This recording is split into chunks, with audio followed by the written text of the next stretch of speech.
Magandang araw sa inyong lahat diyan sa Pilipinas, sa mga kapwa Pilipino ko ngayon na nasa panganib dahil sa bagyo. Ako po'y nalulungkot na muling makita at malaman na maraming bagyo na dumating sa aming bansa, Pilipinas.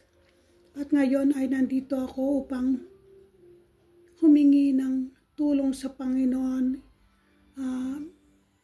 sa pamamagitan ng aking mga kapwa Pilipino na nandyan sa Pilipinas sa buong mundo. Ay hinihikayat ko kayong makipagdasal at magdasal para sa kaligtasan ng ating Pilipinas. So ngayon ay niling kong na ang protection, dasal sa kaligtasan ng pamilya natin at sa panahon ng bagyong ito. Amang Diyos na makapangyarihan sa lahat, Diyos ng langit at lupa, lumalapit po kami sa inyo sa oras na ito ng pangamba at pag-alala. Alam namin, O Panginoon, na Ikaw ang may likha ng lahat ng bagay, ang araw at gabi, ang hangin at ulan, pati na rin ang mga unos na dumarating sa aming buhay. Ngunit sa kabila ng lakas ng kalikasan, Panginoon, kami ay nagtitiwala at higit kang makapangyarihan, masigit kang makapangyarihan kaysa sa anumang bagyo o panganib na aming kahaharapin, Lord God, o Diyos sa Pilipinas, sa papalapit ng bagyo ng mga bagyong ito at ang mga bagyong nandyan na kami ay dumudulog sa iyong harapan. Naway ipakuloob mo sa amin ang iyong banal na protection. Protection na hindi lamang nakikita ng mata, Lord, kundi nadarama ng puso.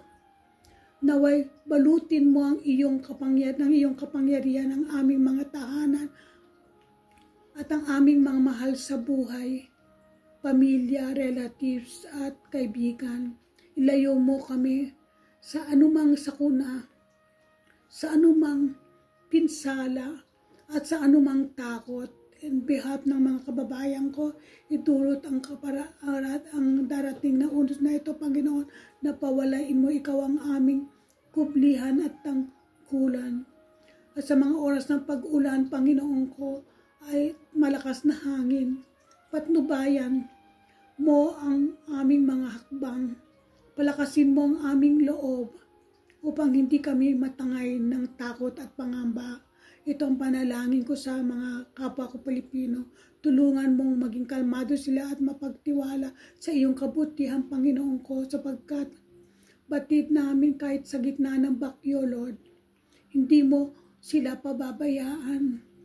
Alalahanin mo po, O Diyos, ang mga walang matibay na tirahan, ang mga nakatira sa tabing ilog, mga squatter, Panginoon ko, sa tabing dagat, at sa mga puluputukin, O Panginoon, sila na mahina sa harap ng kalikasan. Naway iyong alalayan, Panginoon ko. Ipadala mo, Panginoon ko, ang mga kamay ng kabutihan upang sila'y matulungan kagad.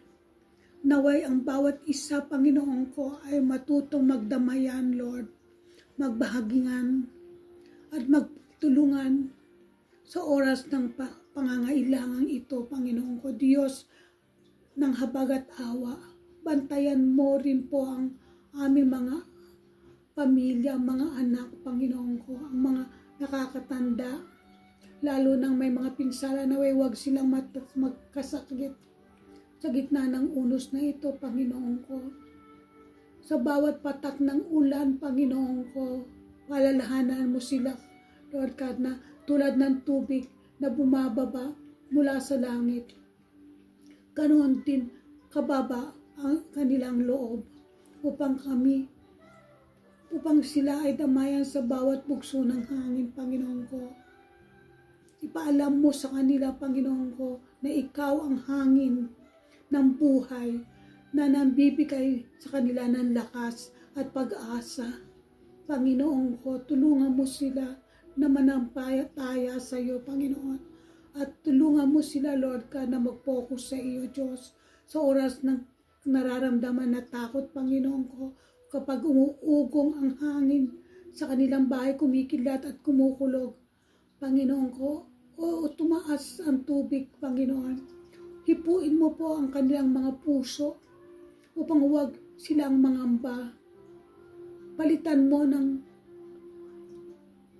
takot ang pananampalataya.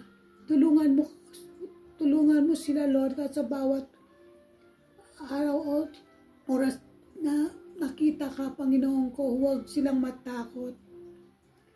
Panginoong, narito kami, Panginoon ko, aming Ama, tumudulog sa mga kababayan ko, para kababayan ko, mga Pilipino, Panginoon ko, nasa gitna ng bagyong ito, Panginoon ko, ang mga rescuer, Panginoon ko, sundalo, pulis, doktor, at nurses, at mga voluntaryo, Panginoon ko, pinagkaloob mo sa kanila, ay bigyan mo rin ng kalakasan ng katawan na hindi sila magkakasakit, malinaw ang pag-iisip upang matulungan sila at ng loob, Panginoon ko, upang may sa katuparan nila ang kanilang mga gawain, ang kanilang tungkulin, Panginoon ko, na iligtas na waslay, Panginoon ko, at maging instrumento ng iyong awa at kabutihan, lalo na ang mga medical rescuer, ang mga nangangailangan, Panginoon ko, ang mga Kristiyano na medical rescuer, kung sakaling dumating ang mga araw, Lord God, na walang kuryente, walang tubig, Panginoon ko, o komunikasyon, kaya ngayon na nangyayari, bigyan mo sila ng pasensya at pag-unawa, Panginoon ko. Tulungan mo silang huwag magreklamo, kundi magpasalamat sa iyo, sapagkat buhay pa sila, Lord God. Ipaalala mo, Panginoon ko, na higit na mahalaga ang kanilang kaligtasan, Panginoon ko, kaysa sa anumang material na bagay. Panginoon ko, turuan mo rin silang maging handla, hindi lamang sa pisikal na paraan, kundi sa spiritual na aspekto, Panginoon ko, upang sa ganun, Lord God, ay may bahagi nila sa mga nabiktima ng bagyo, ang likas na pananampalataya sa iyo.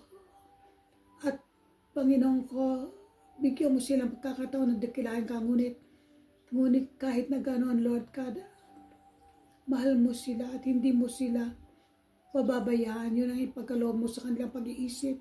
O Diyos, ilayo mo sila sa anumang sakuna, Panginoon ko, sa pagguho ng lupa, sa pagbaha, at sa paglakas ng hangin, Lord, at sa anumang trahedya, at idulot mo ang kalikasan, Panginoon ko, kung sakaling may bahagi ng kanilang kabuhayan, Lord God, o ari-arian na masira. Iniling ko na bigyan mo sila ng lakas ng loob na magsimula muli, Panginoon ko, ng panibago. Palalanin mo sila, Lord God, higit na anumang material na bagay ang mahalaga, Panginoon ko, ay ang buhay at pamilya. Panginoon ko, tulungan mo silang i-focus nila ang kanilang mga mata sa iyo, Panginoon ko.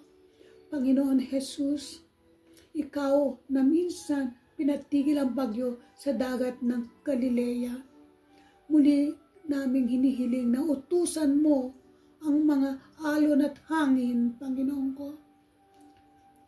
Itigil, pahinga, o wasakin. Alam namin, Lord God, ng bawat unos, hindi lamang sa kalikasan, kundi maging sa loob ng kanilang puso. Sa iyong pangalan, Panginoon ko, sila ay humihingi ng kapayapaan sa iyo. At kung sakaling sila ay magkulang sa pananalig, Panginoon ko, palakasin mo ang mga kapwa ko Pilipino sa Pilipinas, kung na sila ay punuin mo ng pagtitiwala. Kung sila ay natatakot, Panginoon ko, yakapin mo sila ng iyong kapayapaan. Yes, Lord. At kung sila ay mapapagod, bigyan mo sila ng pahinga na lilim ng iyong pagmamahal, Amang Diyos. Sila rin ay maging mapanalangin para sa ganun, Lord God, ay maging maayos ang kanilang puso sa iyo, na ikaw ay maalala nila nawa ay bawat liwanag at tulong na sa kapwa, Lord God, ay makita nilang ito ang mahalaga kaysa material na bagay. Ang mga bata, matatanda at may kapansanan, Panginoon ko, sa ganitong paraan, Lord God, paramdam mo sa kanila ang kanilang pagkakaisa, Lord God, ang isang biyayang nagmumula sa iyo na magtulungan, Panginoon, kung matapos man ang bagyo at makita nila ang mga pinsalang iniwan nito, huwag mo sanang hayaang mawalan sila ng pag-asa, Panginoon ko. Tulungan mo silang bumangon muli, malinis, mag-ayos, at magpatuloy sa buhay na walang depresyon. Bigyan mo sila ng puso na marunong magpasalamat kahit sa gitna ng hirap at bagyong ito, Panginoon ko, sapagkat alam namin, O Diyos, na pagkatapos ng bawat bagyo ay may bagharing sumisikat muli, Panginoon ko, sa isang paalala na iyong pangako ng bagong simula, because you are the great beginner, Lord, na simula sa kanilang kaligtasan at naging muling bagong buhay. So, Panginoon ko, pag kayo nasa init ng yakap ng kanilang pamilya, Panginoon ko, ay magpasalamat din sila, Lord. At naway, Lord God, ay bigyan mo sila ng tulong upang sila ay mapangalagaan muli ang lahat ng ito, O Diyos, at patunay na iyong walang hanggang kabutihan sa kanila. Panginoon, maraming salamat na narinig mo ang panalangin ito para sa kapwa ko Pilipino. Ang mga sandaling ito na pinagkatiwala namin sa iyo ng buong buhay, Panginoon ko, naway ikaw ang maging sandigan at lakas nila. Ipanuubaya nila ang kanilang pamilya sa iyo, mga kamay. Muli silang magkaroon ng pananampalataya at pag-asa ng iyong banal, Lord, Panginoon ko, na dugo, Lord God, ay aking hinihiling ito, na balutin mo sila at tulungan mo silang maging malinis muli, Lord God, at maging ayos sa iyong paningin.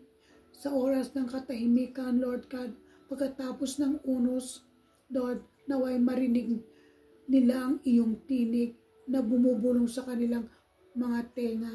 Narito ako, anak, nasa piling mo ako, ligtas ka. At sa pagkatapos ng panalangin ito, Panginoon ko, buong puso namin itinataas sa iyo ang aming pasasalamat.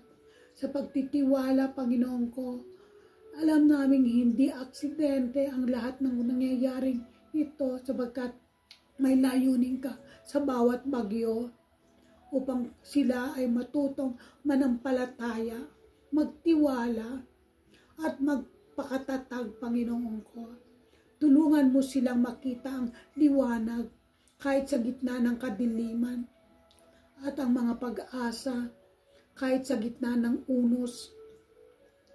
Diyos na aming Ama, sa iyo namin inaalay ang aming mga pamilya, aming tahanan, aming komunidad at ang buong bansang Pilipinas. Pagpalain mo sila, Panginoon ko, at iligtas muli sa anumang panganib. Sa ngalan ng Panginoong Hesukristo, ang aming tagapagligtas, kasama ng Espiritu Santo, at sa karangalan ng Amang nasa langit, hinihiling namin ito, taimtim na dalangin, Panginoon ko, para sa iyong gloria. Panginoon ko, ikaw na pong bahala sa bansang Pilipinas, Panginoon ko. Muli mo itong itaguyod sa mga nangyayaring ito ng mga bagyo, dahil alam namin, Panginoon ko, na hindi, Panginoon ko, hindi ito, Panginoon ko, normal, pero alam mo rin po, Panginoon ko, na ang Pilipinas ay nasa gitna ng mga karadakan ng gitna ng mga ocean at sea, Lord God. Kaya't nangyayari ito. Pero mapalad kami, Panginoon ko, mga Pilipino, dahil ilang beses magkaroon ng bagyo, lindol, anuman sakuna, Panginoon ko, sa Pilipinas, ay muli mong binabango ng Pilipinas. Tulungan mo ang aming presidenteng, si Ferdinand Bongbong Marcos Jr., Panginoon ko, na magpakatatag din at makitang ikaw ang Diyos na makapangyarihan sa lahat, na ikaw ang kanyang titingalain sa araw-araw ng kanyang paggising at pagtulog, na siya, Panginoon ko, ay nakikinig sa iyong mga salita at nakikinig sa iyong boses kung anong dapat niyang gawin. Bigyan mo siya ng wisdom, bigyan mo siya ng pagkakataong purihin ka lagi sa araw-araw ng kanyang pamilya, anak at asawa. Salamat, Panginoon ko, na hawak-hawak mo ang Pilipinas at ito ay hindi mo pakakawalan sa iyong mga kamay. Salamat na lahat ng mga Pilipino sa buong mundo, Panginoon ko, ay nagkakaisa at nananalangin sapagkat alam namin, mga Pilipino, na ikaw ang Diyos at walang iba pa sa aming buhay, kundi ikaw lang ang tunay na Diyos na aming sinasamba. Salamat, Panginoon ko, sa pangalan ng iyong anak na aming Panginoong Hesukristo, aming itong pinananalangin. Siya nawa. Amen, Panginoon ko. Amen, amen. So mga kababayan ko, huwag kayong mangamba, huwag kayong mawalan ng pag-asa sapagkat muli-muli babangon ang Pilipinas, muli at muling magiging matagumpay ang lahat ng bagay na kagustuhan ng Panginoon natin. So I proclaim, declare, and decree, Philippines is for Christ, and the Lord will saturate Philippines with the grace of His salvation, and He will put him up in the mighty name of our Lord Jesus Christ. Philippines is for Christ. God bless at magandang araw sa inyong lahat at maraming salamat sa inyong pakikisama at pakikiisa sa panalangin ito para sa ganon tayo mga Pilipino sa buong mundo ay nagkakaisa at ating nagtitiwala na may pag-asa lagi ang ating bansang Pilipinas. Ano man ang mangyari ay laging itong tumatayo, gaya ng bawat Pilipino din na nasasaktan o nadadapa ay laging itong tumatayo. Gaya ko rin Pilipinas. Gaya ko rin isang Pilipino na minsang na aksidente, na paralyzed, pero muling tumatayo at pinaglalaban ang tunay na pananampalataya sa Panginoong Hesukristo. So God bless at patnubayan kayo ng Panginoong Diyos habang buhay ng iyong mga mahal sa buhay. Amen. Amen. God bless.